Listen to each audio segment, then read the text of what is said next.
Hello, my name is KJ Herther from the Town of Acton Economic and Community Development. I'm here on behalf of myself and Julie Pierce, the Director of Economic and Community Development.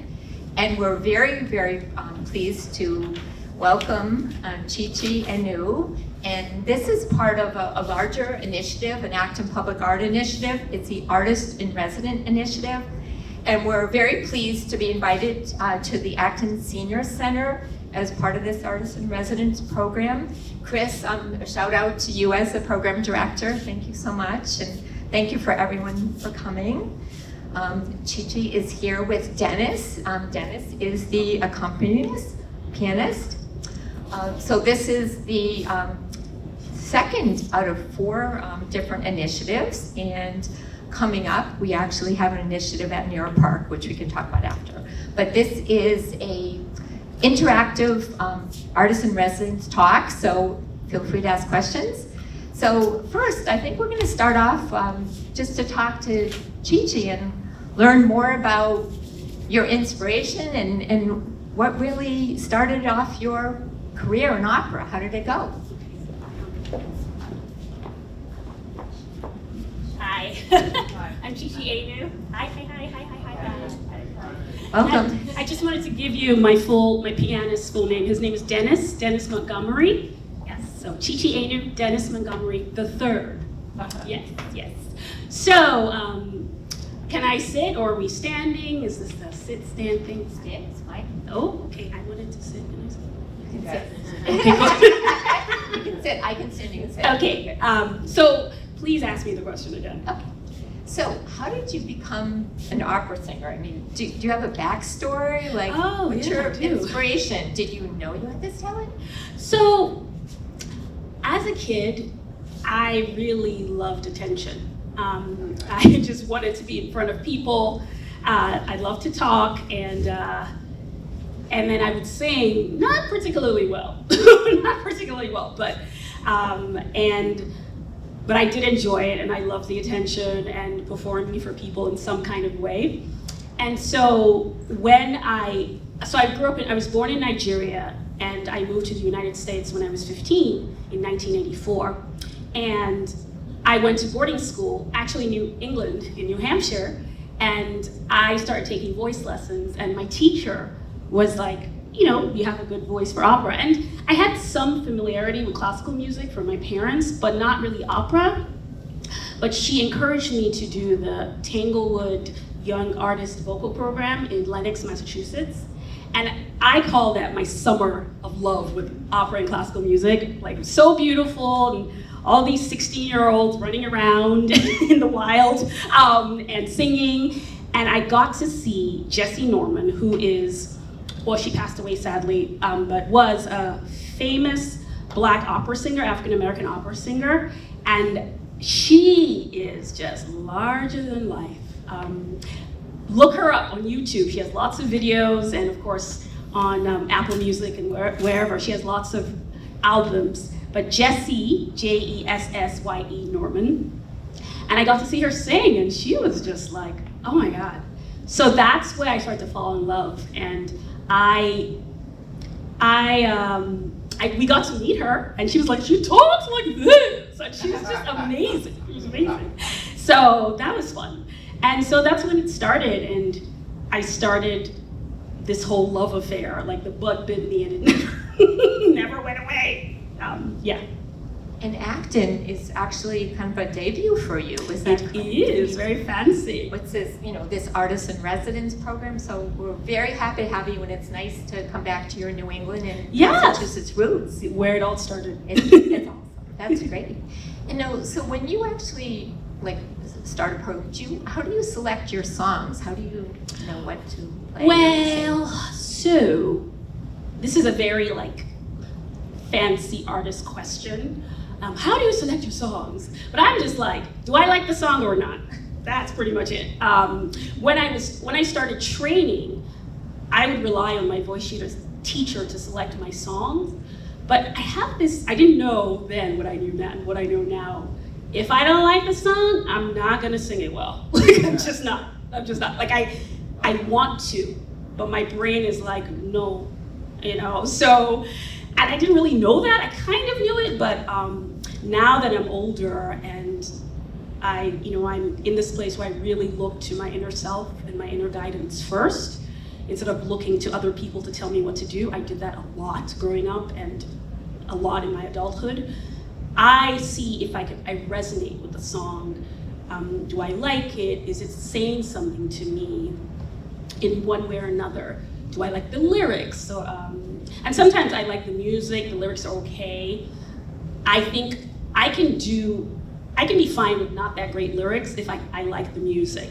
But it's always nice when I like both. So, yeah, and then when I picked the songs for this program, I wanted to have a variety of songs, not just, this Untold Stories to represent the works of BIPOC, which is Black, Indigenous, people of color, and LGBTQ classical composers, because some people think they don't exist, and we exist.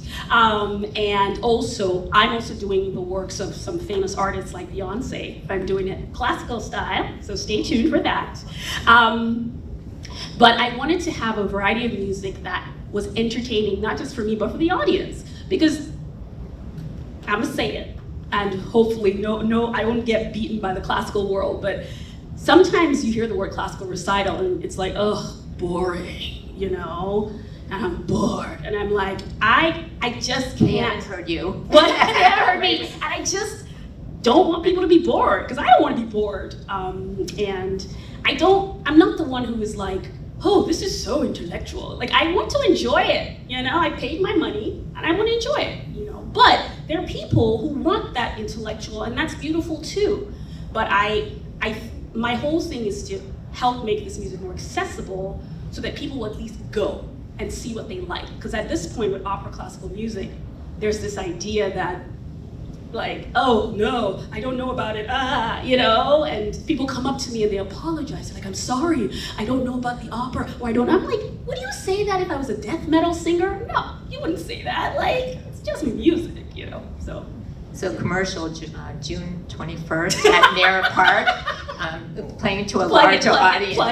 It's Untold Stories. It starts at 5. Yes. There's a contest, our contest, but 7 to 8:30. Well, 8:30, 9. Okay, I will be talking. I'm a talker. So okay, so I'm beginning at 7 at Nara Park Amphitheater in Acton. So come on down. So that's going to be, you'll hear more. This is just going to be a preview. Yes. So yeah, that's awesome. Thank you. So in terms of are there any songs or series of songs that kind of resonate or captivate you right now?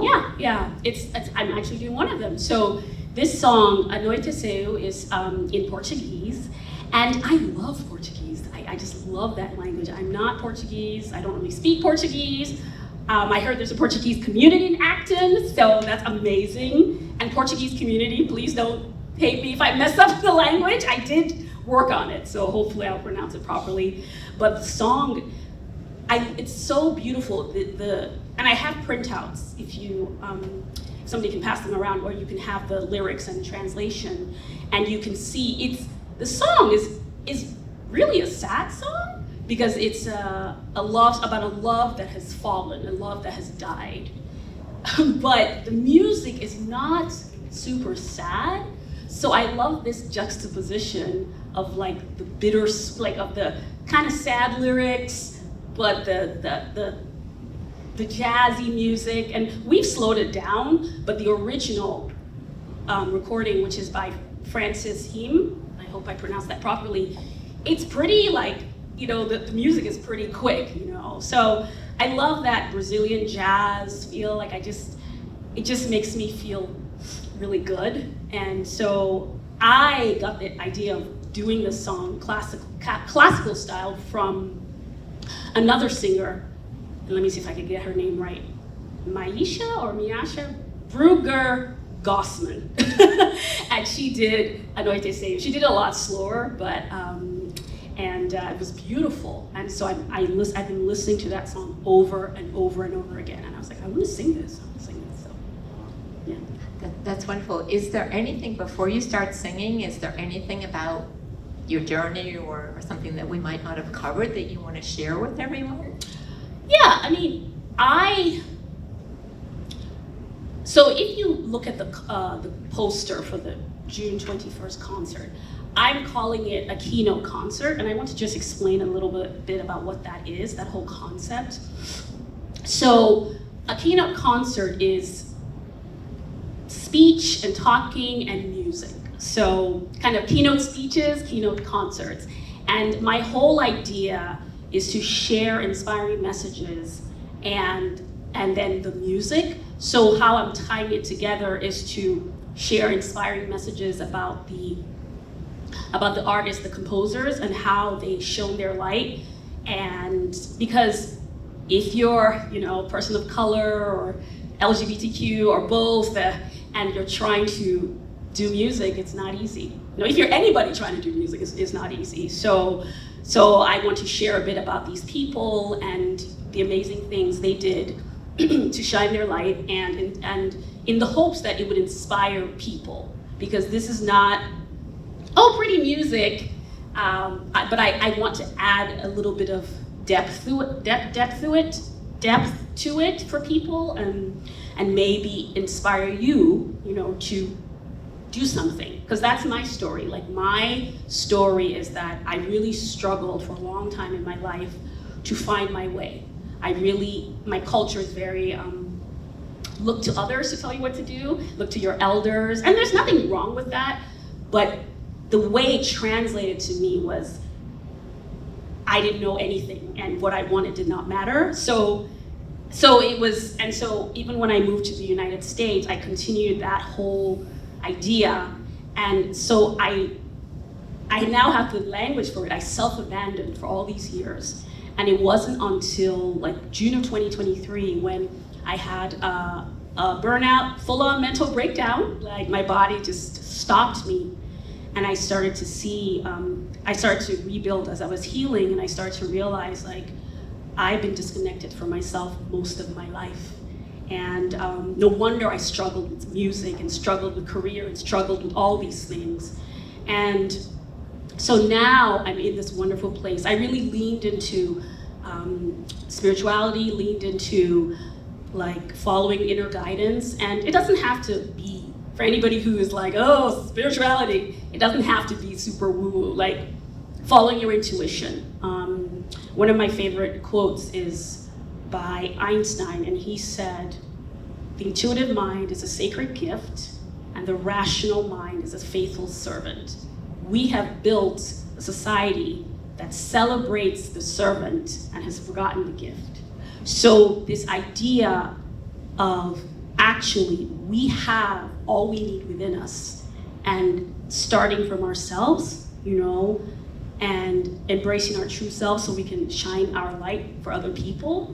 So that is the whole message, and so I just wanted to share that a bit. And that is, my story is a testament, because my life, things started to get much better once I started to focus on, stop trying to get a regular job and be regular, like lean into your gifts of singing and speaking and stuff like that, because I do those naturally. And the universe has been helping me, and it's this breakthrough, this grant just worked out. So we're really pleased that we're part of your Untold Story. Thank you. Here at Acton, I'm really pleased. Thank you, Acton. Massachusetts.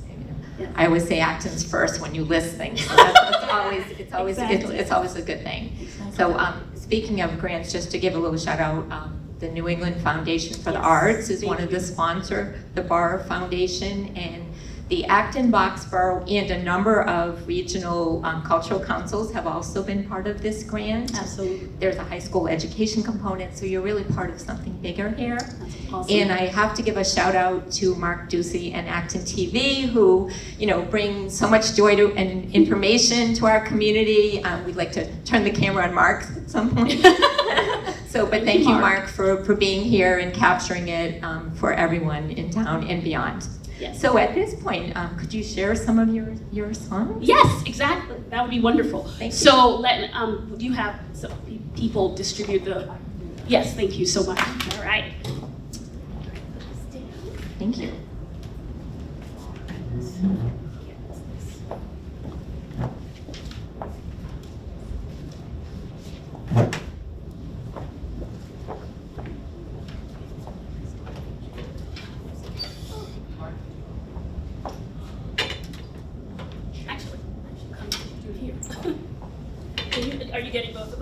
Yeah. Wonderful. Okay. One second, I just want to say some words first.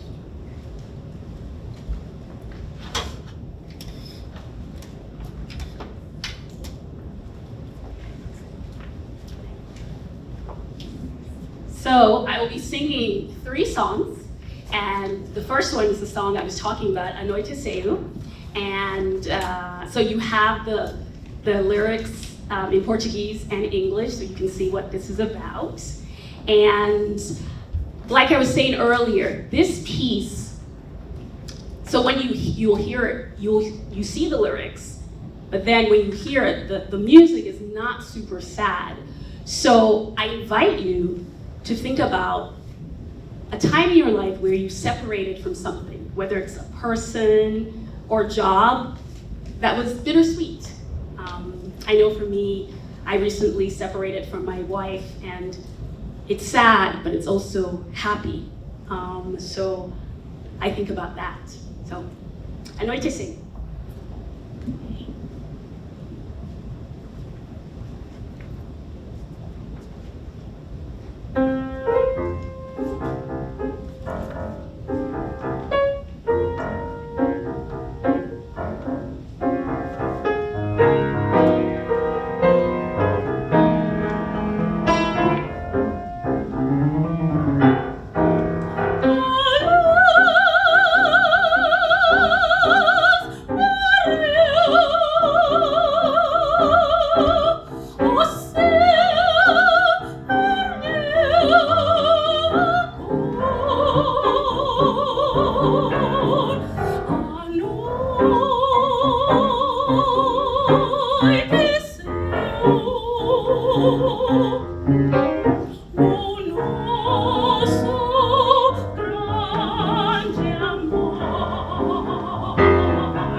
Montgomery and piano, everyone. Thank you. Thank you so much. Thank you. So my second piece is in English. It is a spiritual, a Negro spiritual, which was music that African slaves created when they were brought over and were held captive and had to work as slaves. And so a lot of that music has passed down, and it has been arranged by different composers for concert and stage. And I love singing spirituals. They're wonderful. And this spiritual is called I Want Jesus to Walk With Me. And this is my personal interpretation of the spiritual. However, it's inspired by Moses Hogan, an African-American composer and arranger.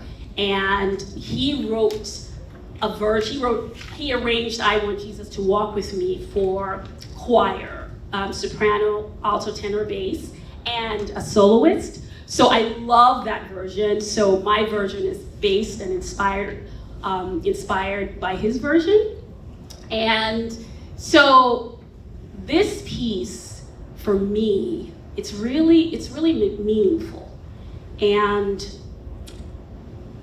when I think about the trials in my life, and this year and last year were really intense for me. And with the breakdown and separating from my wife and moving, but I always had my higher power, and I call my higher power divine self, God self, not necessarily Jesus, but the word Jesus represents a higher power. And so I'm thinking about having my higher power walk with me throughout all of it. And I invite you to think about who or what you would like to walk with you, whether it's a higher power, whether it's a pet or a person, while I sing this song. Because life is not always easy, but I believe I can get through it with divine help. So thanks. I want Jesus to walk with me.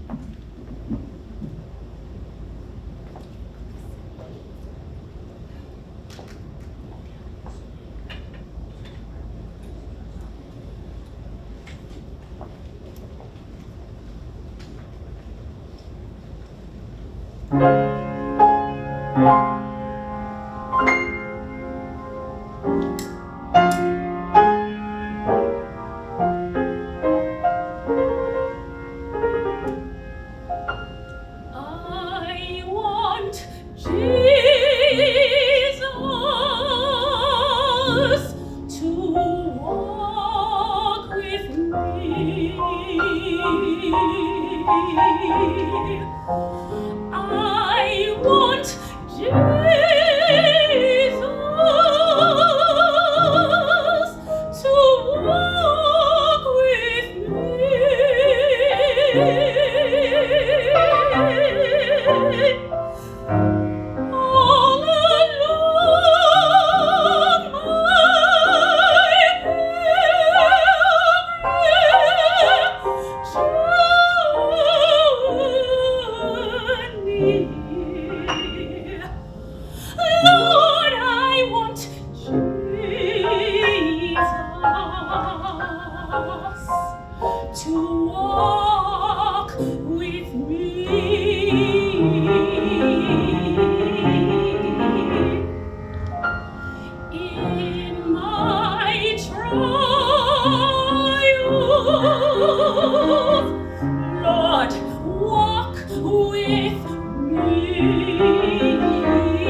to walk with me.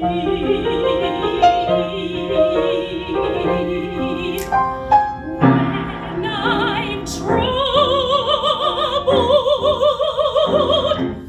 Lord, walk with me.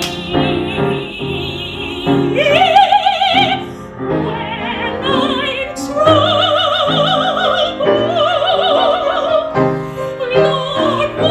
walk with me. When my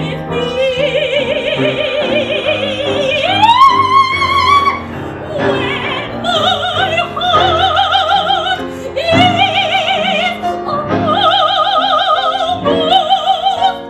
is Lord, I want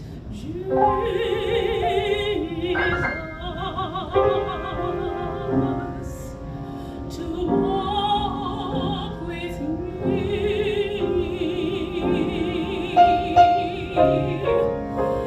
Lord, I want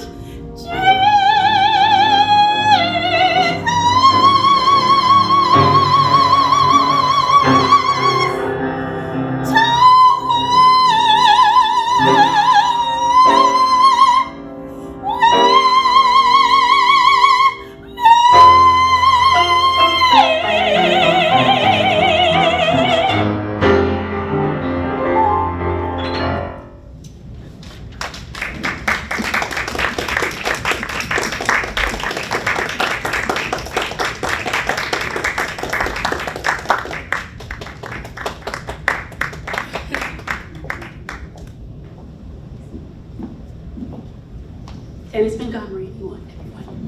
He just follows me. I gave him no sheet music. I just like figure it out, and he did. And he met me yesterday. So thank you. Thank you so much. Okay. So the final piece is a lot lighter, and it's for you, audience participation. It's really important, for me anyway, to get the audience involved, because why not? Why not? And I want you all to enjoy this as much as I'm enjoying this. So this is a very well-known piece, La Bamba, arranged by Richie Valens, and talk about shining your light. He, died very young at 17. Yes, he died in a plane crash just when his career was about to take off, pun not intended. And it was really sad, but still, he was able to touch the world with this song. And he died like in 1959, I think. So, but still, this music is still well known across the world. So, you never know who you will touch. So, something to think about. Okay.